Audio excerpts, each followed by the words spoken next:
Hey there, internets. This is Kyle with the My Business Launch Secrets channel. Thanks for joining me again today. So today I'm still in Orlando, Florida, about to leave in about an hour, I guess, to fly back home, which will be awesome. Been here at Funnel Hacking Live 2022. Today is Sunday, so the event ended yesterday on Saturday, kind of late, so there was no flights out last night, so I stuck around for this morning to leave here at about noon or so. But so kind of an interesting story I'll share, and also kind of give some updates on some things I was working on yesterday for my business, since this is all about launching my new business. So Mark Joyner is an individual who's, I guess, considered kind of one of the OGs of the digital marketing space. Russell Brunson, who's a co-founder of ClickFunnels, likes to talk about him, and that Mark was one of Russell's original mentors when Russell was getting started out like 15 years ago or something.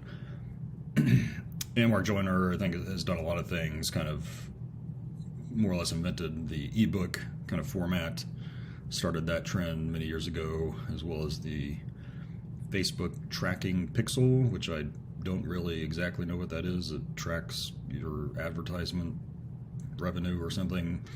Maybe I'll learn about that, although I really hate Facebook, so I'm trying to avoid having to use that in my own business. So more to come on that. But in any case, Mark Joyner, again, has been around the field for quite a long time, and someone I personally don't really know too well. I haven't seen much of his content, again, aside from Russell's mentioned him in some of his podcasts and whatnot.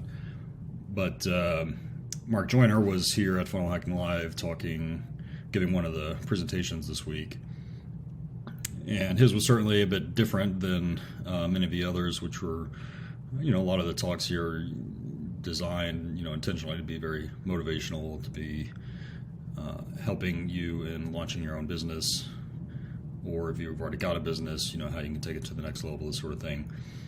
Mark was giving, motivation from a slightly different angle that tied back to kind of the state of things in our world today.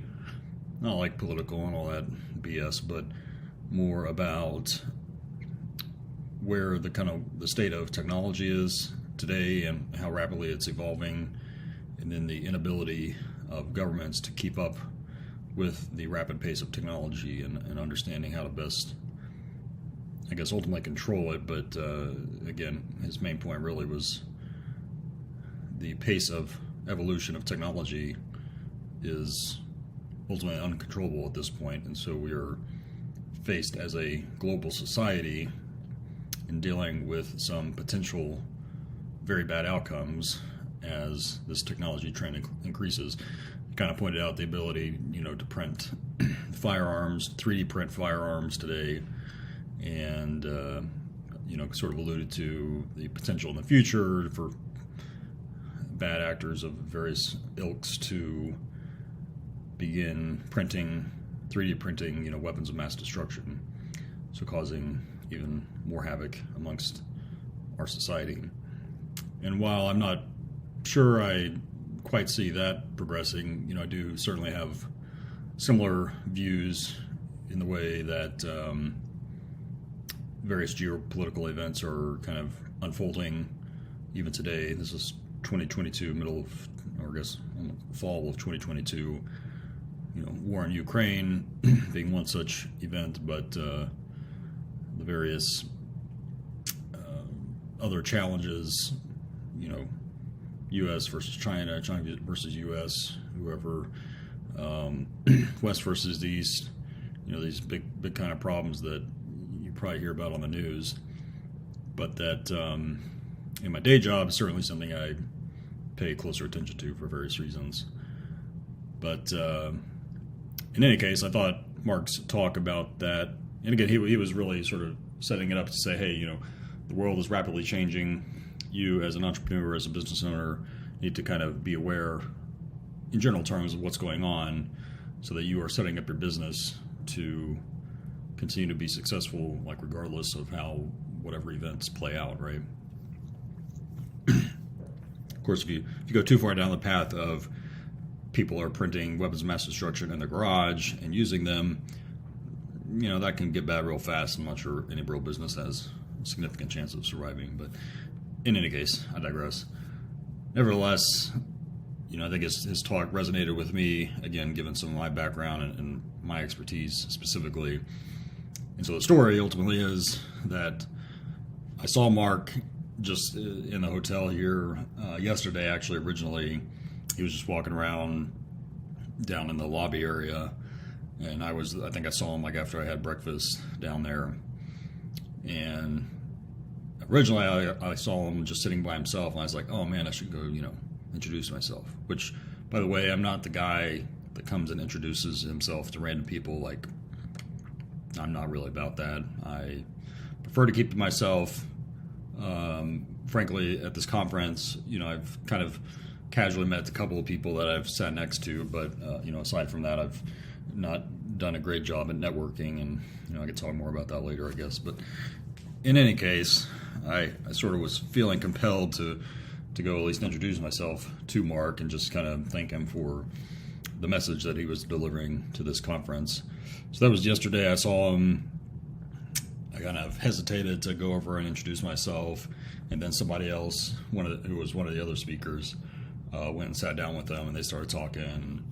And again, I don't like to be the guy that's jumping in the middle of a conversation trying to interrupt what's going on, especially when I'm more or less a nobody in this space, and he's like again an OG, and the other guy he was talking to was another kind of OG in a different area. So that's just me personally. I wasn't interested in butting in there, so I kind of missed that opportunity yesterday, and I was thinking about it more yesterday. And I mean, it's not even a big deal. It's like, I'm sure this guy gets a lot of people that come up and talk to him at various events that he does, all the time. And obviously he's not going to remember me, even if I did, and which is fine. And when I was not looking to get anything out of him per se, so you could think about it as being like, well, it's no big deal if I didn't take the opportunity to introduce myself. But nevertheless, I was thinking about it more yesterday, and I don't know, for whatever reason, just felt that this was something I needed to do. So I woke up this morning and, getting ready, and I just had a random thought like, wouldn't it be crazy if I went back down this morning, to get breakfast, and I saw him down there again? Which, and again, I'm like in a gigantic, hotel or whatever, so to me, I think the chances of like running into somebody randomly is very minimal to start with. And you could argue that there is generally kind of one central place that people get breakfast here, but even that, it's a pretty massive kind of breakfast area. So unless you were like going around every section of the breakfast area looking for somebody, the chances of you again just randomly seeing a person that you wanted to see, I think statistically it's probably pretty low. Well, lo and behold, what happens is I go down there. You kind of go to a little check-in area, so they pull up your name if you have like a Marriott status or whatever, which I do, and then they seat you at your table, right? So I'm there talking to the guy to kind of check me in or whatever. I look over to my right. There's kind of a line of booths there, and then the buffet kind of beyond that area.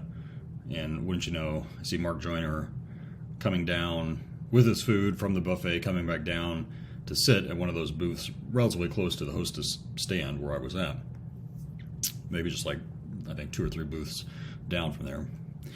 Pretty close, and bonus, he was by himself. So I was like, oh, dang, like, he's by himself, or at least I didn't see anybody else sitting at that table at the time. And he was just sitting down, so I was like, well, I mean, he's not like in the middle of eating or middle of discussion, so I wouldn't feel as bad going up to him and be like, hey, I know you're just sitting down to eat, but I just want to say thanks, blah, blah, blah. So like, this would be a good idea. Well, what did I do? I didn't do that, of course. So I hesitated again, second time. I guess I felt a little bad because I was getting checked in. This guy was checking me in, and I said I'm going to give him my name and whatever. And then he was already like taking me to my table at this time that I saw Mark sitting down. So I didn't want to tell this waiter, who's, nobody, just to be like, hey, can you hang on for like 30 seconds? I just want to go say hi to this guy. But I didn't do that. So I sat down at my table, which was not like directly, next to Mark's table or anything, but conveniently positioned in a way that I kind of had a little bit of an eyesight of his table, at least like partially. It was somewhat blocked. I couldn't see him directly, but I could see his booth or whatever.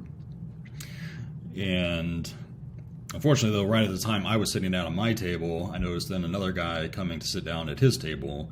And at first, like, the guy like walked up to him and took like a selfie with Mark. I was like, oh, this is just, kind of another guy that whatever wanted to take a selfie with Mark Joyner, and he would be on his way.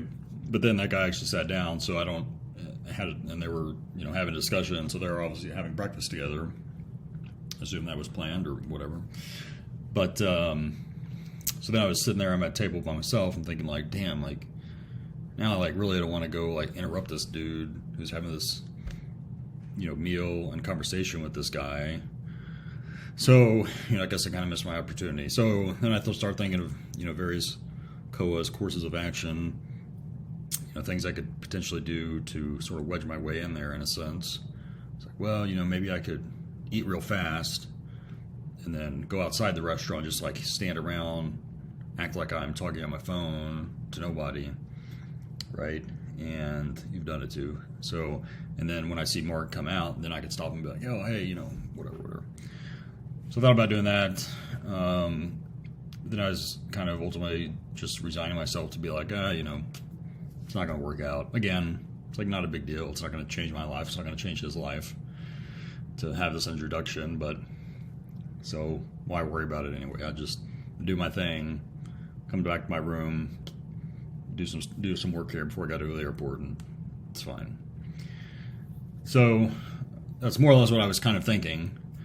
Well, so what happens is then I noticed that the guy that was sitting with Mark, having the discussion and deal with him, he gets up to go back to the buffet. And by this time, it was a little ways into, when we both kind of had sat down. And so I knew, like, they were, I guess, getting like seconds or thirds or whatever it was.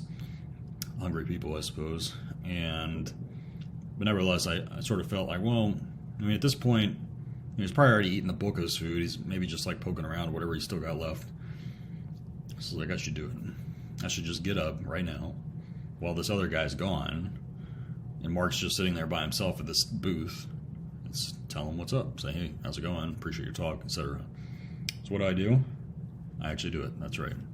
Third time's the charm, I suppose. So I did get my lazy ass up out of my booth, walk over there, say, hi, Mark, apologize. I'm not usually the guy to do this, but et cetera, et cetera. And, frankly, Mark Joyner, he was a super nice guy, totally open to having a, short discussion, wasn't bothered or offended by any of it, which I, super appreciate.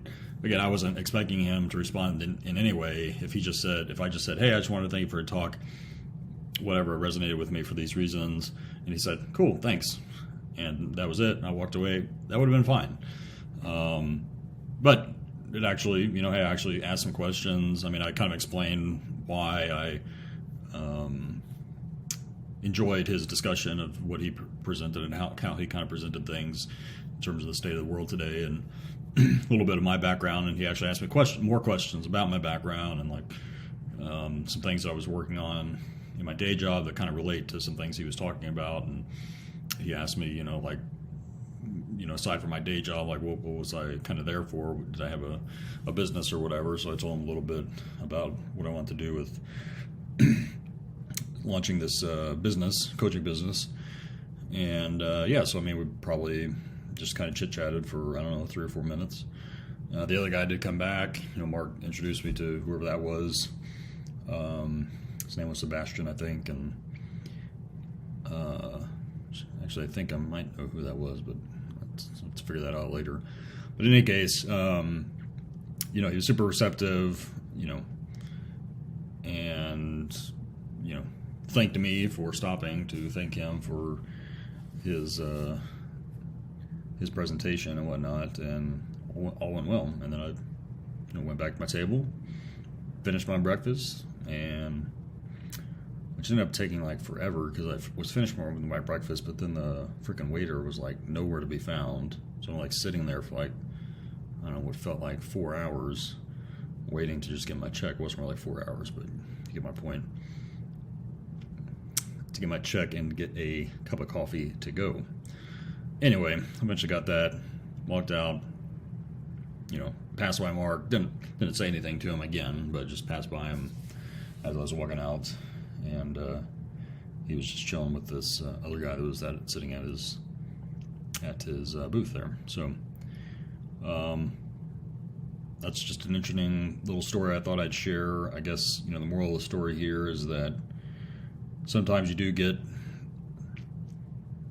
feelings, you have certain ideas that you feel compelled to take action on, and I am I don't do this all the time 100%, but I'm learning to try to take more action on more of those thoughts that come through my head, because obviously in this whole business entrepreneur thing, action or thoughts don't really do shit for you. So the only thing that really moves the needle is you actually taking action on whatever it is you want to do. And I think even doing small things like this, just saying thanks to some guy that had even a minor impact in some way on your life, on your business or whatever, even that small thing, I think it's important to make those small steps, because then when it comes to the bigger actions that you have to take, you'll already have built up some of the momentum of doing the smaller things that, again, are probably inconsequential in the grand scheme of things.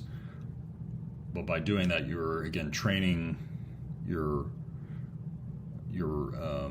mind to say that, hey, when I have this thought of what I should be doing, we're actually going to now take action to execute on whatever that thing is, rather than obviously 99% of the world, including myself at times, again, I'm not perfect, still learning, are more of the mindset that if I have a thought to go do something, immediately you get 1,000 excuses why I shouldn't do that, or why I can't do that, or why you're just too freaking lazy to do it.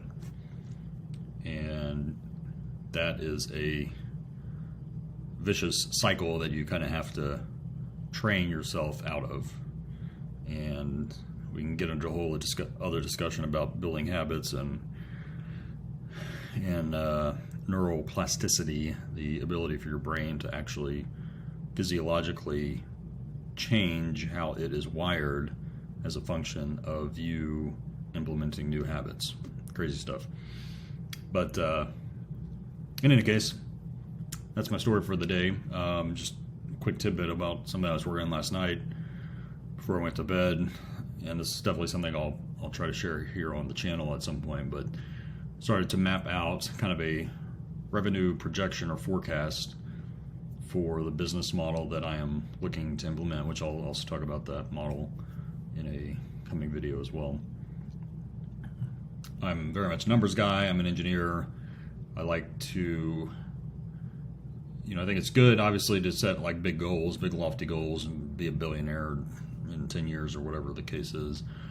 But if you don't even know like how that actually breaks out, like if I really want to make $1 billion in 10 years, like how much money would I need to make every year to kind of get to that point if I assume some level of growth, and how much money would I need to make like now or in this next month? How much money do I need to make in this next week in a single day? You kind of break it down. And I'm not at a super granular level at this point, but I did kind of want to map out for the next 10 years if I just implemented a relatively simple business model that I've got in mind right now, which will certainly change, but at least want to have some starting point. If I implement this model today and I only did this for the next 10 years with some amount of growth, over that 10 years, where could I potentially be at? Like how many customers or clients would I need to purchase this part of this offer versus purchasing that offer etc. And I'll show you how I broke that out in a fancy Excel spreadsheet. But